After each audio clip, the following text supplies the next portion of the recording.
Alright, this is just a quick video on how I lifted the rear end of my woman's H3 Hummer. She wanted it a little bit taller in the back, higher in the back, so I ordered this extended leaf spring shackle kit. Came with a pair. This is the original one. This is the passenger side, and then this is of course the new one, Rough Country. 60 bucks for the pair. So I already did the passenger side. It took me about 7 minutes to take it off, put the new one on. So this whole project should take you about 15 to 30 minutes depending on if you have power tools or just regular hand tools. So step one, I jacked the vehicle up. You need to jack it up to where the tire's off the ground. My tire is about 1/4 inch off the ground, so that's high enough. As long as it's off the ground, then you're good. So I lifted it from, you can see there, I had to use a 4x4 piece of wood too because my jack wouldn't go high enough because of the big tires. But there's a cross member of the frame there, so I used that frame to jack up the vehicle. You can't jack it up from any of this stuff here, leaf springs, the pumpkin, differential, whatever you want to call it. Sorry, of course there's a helicopter passing by as I'm making this video. Anyways, so once you got it lifted up, or once I lifted it up and I put the jack stands, I didn't take off the bottom bolt of the shock like some other videos show. I was like, well, I'm gonna save some time and not do it and see what happens, and it worked out. So I didn't do that. So now you grab a size 21, or you're gonna need two, size 21, and remove the bolt, or the nut and bolt. Size 21 on this side, size 21 on this side. So once you got both of these off, there still might be a little bit of pressure to take these out. See, I can't just pull them out, but there's not that much pressure, only a couple of pounds.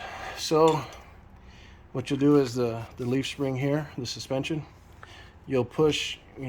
If you have two people, somebody else helping you, then that's even better. But if not, just get your palm on it, the palm of your hand, and push up on it, and then to relieve some of that pressure. And then once you push, then you'll be able to slide that bolt right out, and boom, there you go. So once you got that one out, there shouldn't be any pressure because it's not connected anymore. So this one should just slide right out, and this will slide right off. So now there's the old one. The new one, we're gonna go in reverse. So let's see if I can do this with one hand. Probably not. All right, give me a few seconds. So what I'm gonna do is I'm gonna just slide it over, line up the holes, and then slide the bolt through. So 1 second.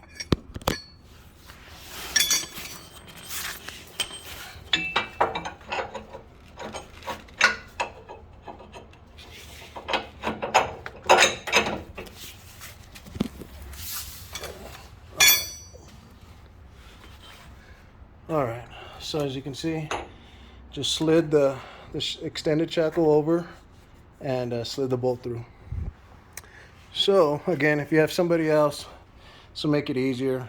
But if not, you can still do it. Of course, not recording and holding a phone, but anyways. So for the bottom one, a little tip.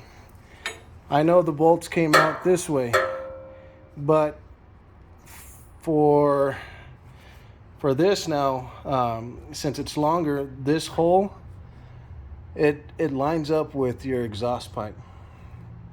So you can't really get it in this way. So you're gonna have to slide in this way. So I mean, not a big deal. That's what I'm gonna do anyways. So let's see if I can do this with one hand. No, probably not. So I won't be able to do this with one hand. I mean, I'll be able to do it, but let's see if I can set the phone down on my chest while I record. So I don't know if you could see this, but pull down on it.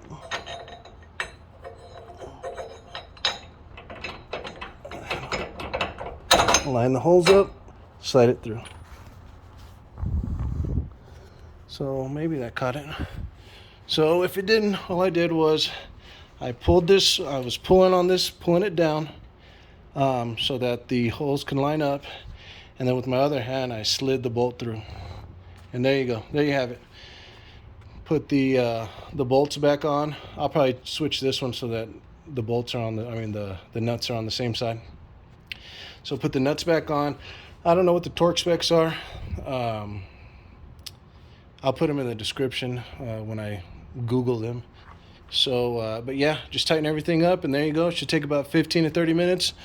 No need to remove the tire, and there was no need for me to remove the bottom bolt of the shock. So, of course, this is just advice, just tips. You can do whatever you want to do.